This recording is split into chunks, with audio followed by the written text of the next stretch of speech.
Thank you for watching or listening to this candidate forum. This is one of several hour-long conversations between candidates running for a seat on the KPFK local board. My name is Dorothy Keene, and I am a volunteer with the League of Women Voters Pasadena area. I will be your host and moderator. KPFK is a listener-sponsored radio station, one of the 5 stations of the Pacific Network, the country's first and only independent national radio network. The views expressed during this program are those of the candidates, not of KPFK. All viable candidates have been invited to participate in these discussions. All candidates received guidelines and ground rules for the debate. The order of candidates' answers to the debate questions was randomly generated. Time limits on response will be strictly observed. The format we will follow is as follows. The candidates will introduce themselves by name only. We will address one question from a prepared list to each candidate, and that candidate will have 2 minutes to respond. Any of the remaining candidates who wish to comment or follow up, either saying that they are for the opinion or against to a given answer, will be given 30 seconds to do so. If needed, the candidate who answered the question may have an additional 2 minutes to respond to the comments. At the end of the forum, the candidates will have 1 minute to give a closing statement to make their case as to why you should vote for them. And so I'm going to start with Michael and ask him to introduce himself. Michael Atkins, pleasure to be here. Doug Barnett, thanks for coming. I'm civil rights attorney Eric Jacobson with the Committee to Strengthen KPFK. My local station board campaign motto is 5 cities, 5 stations, 1 network. All right, and to begin the questions, I'm going to direct a question to Michael Atkins. And the question, Michael, is, what is your understanding of independent journalism? Do you think rules around independent journalism require the board to remain out of the editorial decision-making around news reporting? Why or why not? Thank you, Dorothy. Thank you for the question. The independent journalism means a great deal to me. To me, independent journalism is reportage free of corporate influence or bias. And to me, that's a very critical component of what KPFK offers its listeners, as well as broader Pacifica radio. To me, the board, which is comprised of listeners, should have a broad general ability to weigh in on what type of programming they'd like to listen to. However, they are not editors of any given segment or program. We want that to remain in the hands of staff and the individual segment producers. With that said, I'd like to hear more coverage and news reportage, independent journalism covering issues right here in Los Angeles. I feel like that's a critical community need, and it's KPFK can serve as a resource to our communities to provide them coverage and access to public meetings, oftentimes on issues that are not covered by other mainstream media within Los Angeles County. For me, that's my complete answer. All right, fine. Doug, would you like to respond to that or add anything to it? During the Watts riots in '66 or whenever, KPFK set up a remote in Watts and broadcast from Watts during the riots. We haven't done that sort of thing locally in decades.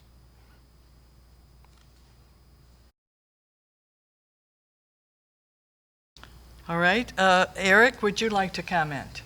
Well, I would have just one comment, which is that I see a big distinction between what Pacifica's news department can do at the respective stations and in its programming that is broadcast to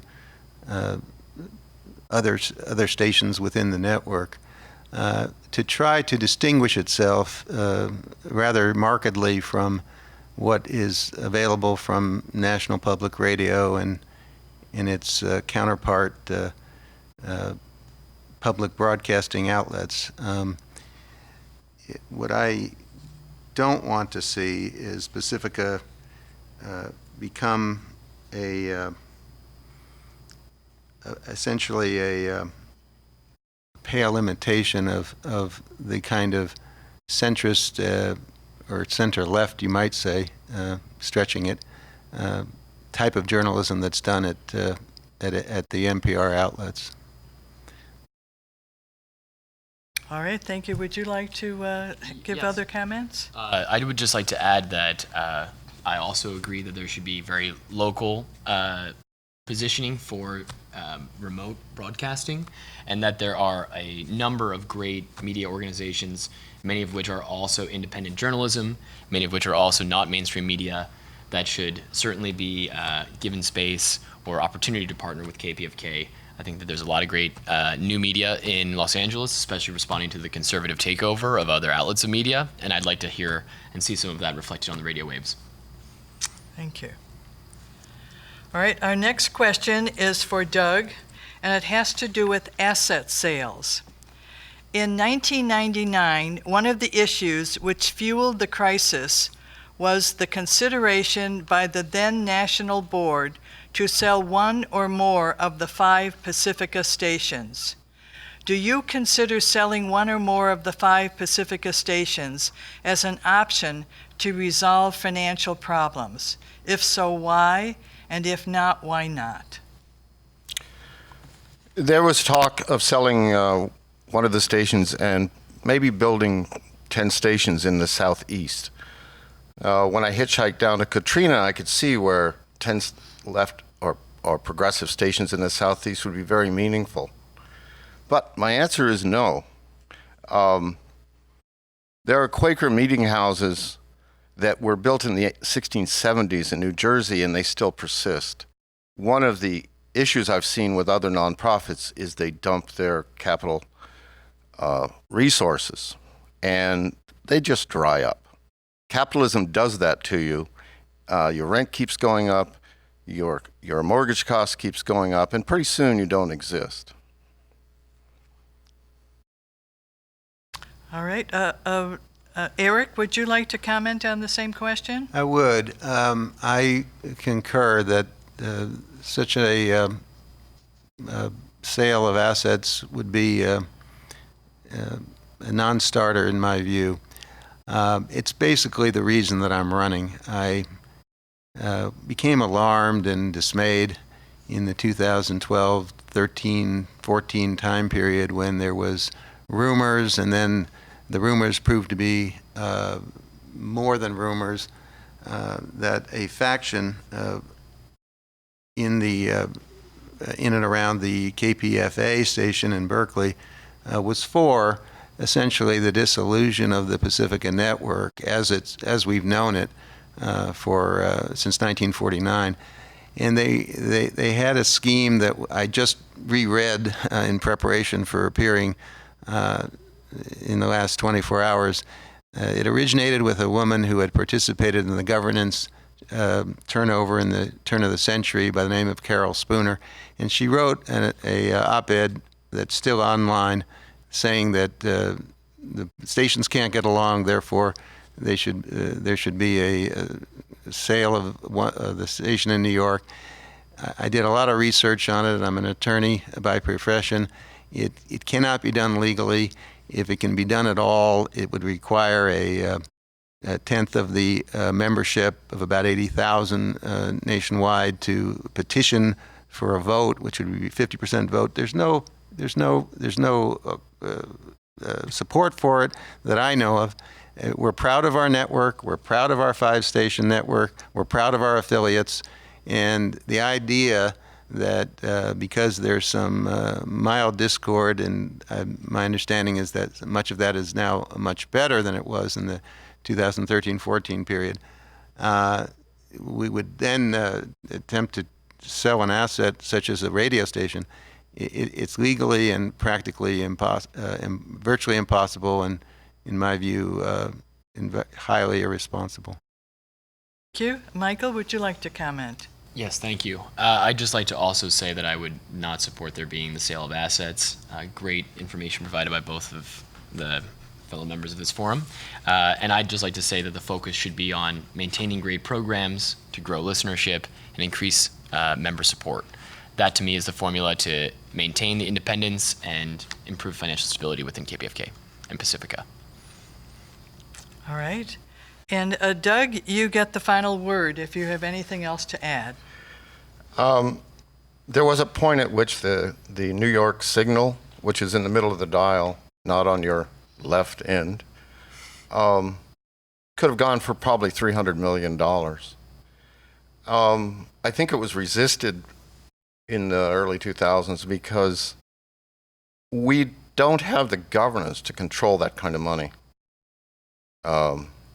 A lot, and we'd probably lose control of it. I just have to reiterate. Also, as an educational institution, the Secretary of State has to approve any sales. What irritates me is the Secretary of State is not part of the mix when we mortgage our assets, which is what's happened. And what's the difference? The mortgagee takes over because of a default, or he claims a default, and that's the end of it. Right now, after the 2008 debacle in Wall Street, judges don't even look at paperwork for foreclosures. They don't even require notaries anymore when they sign off on a bank or somebody taking over someone's home. They put all their life savings in there, and now they live on the nickel, 5th Street. All right, thank you. And the next question is going to be for you, Mr. Jacobson, and that is, it has to do with financial issues. In your opinion, how healthy or unhealthy is KPFK financially? And how would you describe the financial problems in a nutshell? And how do you propose to start resolving these problems? Well, this is actually somewhat referred to in Doug's response just made. KPFK and some of its most influential supporters saved Pacifica's 5-station union from what would have been a ruinous bankruptcy option, which was rejected.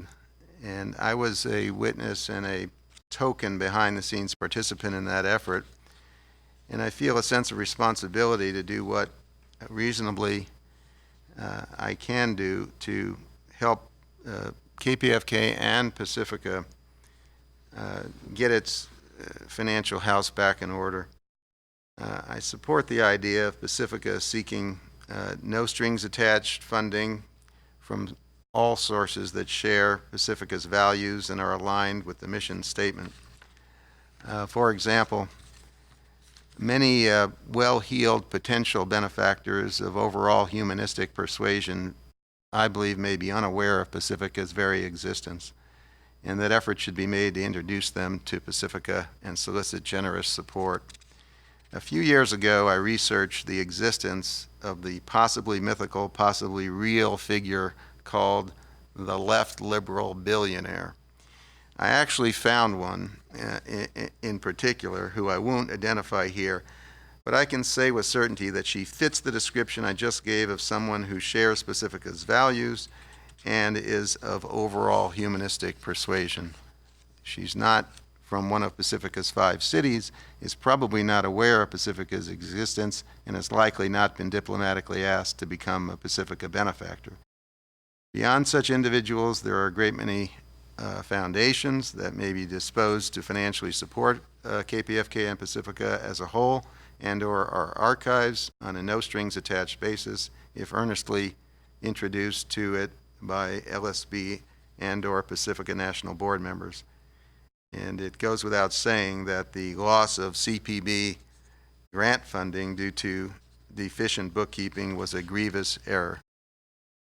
And in the medium to longer run, I favor diminishing and eventually phasing out the sale of products and services during fund drives. Those premiums are at best on the periphery, many of them anyway, of Pacifica's mission statement. All right, thank you. Michael Atkins, would you like to comment? Yes, sure. Just to say that I likewise agree that we should be seeking the well-heeled benefactors as outlined who would agree with our mission. And I also want to reiterate that great programming, increased listenership, increased member support is the formula we should continue to push through. And to just note that my daily work with a community nonprofit that advocates for the environment balances this exact challenge of philanthropic support and also strong member support and small dollar donations. So this is precisely the project I'd like to partake in on the board. Thank you. And Mr. Barnett, your comments. I was on Finance Committee for KPFK for most of the last 20 years. I was Secretary of the Board for 2 of those years, not counting when I was on the board prior to that. I have no idea where the finances are, but they seem opaque, even to board members at this point, which is flying in the face of California corporate code. Our biggest problem, and I've spouted this for a long time, one of the reasons I'm not allowed on the property is, in fact, they said they'd call the LAPD if I ever showed up on the property, and that was the chair of the National. That was the chair of the National. Is that we're drowning in employees. I'd like to see the microphone outfitted with many, many of the talented people in this. Everyone in America comes to LA because they're talented. I've watched it happen. And the idea that we can't fill up the whole week with fresh voices from this county just appalls me. But instead, we pay a whole bunch of people to avoid that. Thank you. And Mr. Jacobson, the final word. Well, the question on financial assets, I think Doug refers to the resolution of the controversy as to whether to go the direction of bankruptcy or the direction of financing through lenders who are specialists in helping nonprofits avoid bankruptcy. The reason that I was wholly in support of resisting bankruptcy and doing it the way it was done was that in bankruptcy court, anything can happen. And to put the fate of this national treasure that we have, that, by the way, if we were to lose it or partially lose it, it cannot be replaced in the current political economic culture. So this was a very, very important and pivotal fight. I'm glad it was resolved the way it was, but it does, in my own instance, give me a sense of responsibility. As a board member, whatever powers I might be vested with, I would look closely at what it is we're doing to make sure that the scenario that Doug alludes to never materializes, where the lenders are in a position to have to even remotely considering foreclosing. I did hear that one positive development in recent months was that the debt that Pacifica had to Democracy Now! Was forgiven. I hope that's true and not a rumor, because that was a major liability on the books and was making getting our financial house in order that much more difficult. I notice Amy doesn't say from Pacifica anymore. She says from New York. This is Democracy Now! She used to say from Pacifica. So I think the two went hand in hand, but that's okay. She started with Pacifica. She knows where her roots lie. And if she forgave the debt of that magnitude, then she can say from New York as far as I'm concerned. Thank you. And now I would like to invite each of you to make a closing statement. You will have 1 minute to make this statement, and it's going to be used as part of your promo video. So let us start then with Mr. Atkins. Thank you. I'm Michael Atkins. As a board member, I will serve a progressive institution with a great history and a greater future ahead. By leveraging my experience in nonprofits, politics, and media, I'll strengthen the station's member support, expand its listenership, and improve the digital footprint and accessibility. I'm named after a peace activist, raised by a public school teacher and a journalist, and I advocate for the restoration of the LA River in my daily work. So for me, the value of this progressive outlet is unparalleled. I value this platform for discourse, but also as a tool for organizing on local, regional issues to achieve progressive outcomes. I want to work to strengthen KPFK so that together we can assert the progressive imperative in the decade ahead. In my experience fundraising for environmental nonprofits, candidates for office, and artistic productions, I've learned how to excite supporters and grow audiences with timely messages and sustained efforts. I would accept the responsibilities of fundraising on behalf of the nonprofit and welcome the opportunities to improve KPFK's digital presence, increase online donations, and support the station. Vote for me and the others as part of the committee to strengthen KPFK. Thank you. Thank you very much. Mr. Barnett. The Ford Foundation, Henry Ford walked away, and the first grants that the Ford Foundation gave in 1948 were two. One to the Rand Corporation, which was part of Douglas Aircraft and was insistent on going nonprofit. I guess murdering millions of people at a time need to be nonprofit. And the other was KPFA. That was the first two grants of the Ford Foundation once Henry Ford walked away. Most of the board at the time were Quaker or pacifists. And they always began everything with silence. And every time I do this, they edit the silence out of my talk. So vote for Doug Barnett, your first vote for local station board. Thank you very much. Mr. Jacobson. I'm civil rights attorney Eric Jacobson with the Committee to Strengthen KPFK. Pacifica is an indivisible union of 5 stations. Located in 5 cities, they form one network, whose countercultural mission must likewise be preserved in perpetuity. In 2014, I volunteered my services in opposition to an irresponsible, factional effort to disunite Pacifica. I represented Summer Reese during her sit-in following her wrongful termination as Pacifica's executive director, and wrote an op-ed article in her defense. You can Google Summer Reese is the Pacifica Foundation's Abe Lincoln. If elected, my 3 further priorities will be no strings attached fundraising, oversight and protection of the archives, and including in our programming distinguished radical voices such as that of Eric Fromm that Pacifica never airs. Well, thank you very much to each of you. We hope that you have enjoyed this conversation. Please visit the KPFK website to watch or listen to the remainder of the candidates' conversations available to you. The views expressed during this program are those of the candidates, not of KPFK.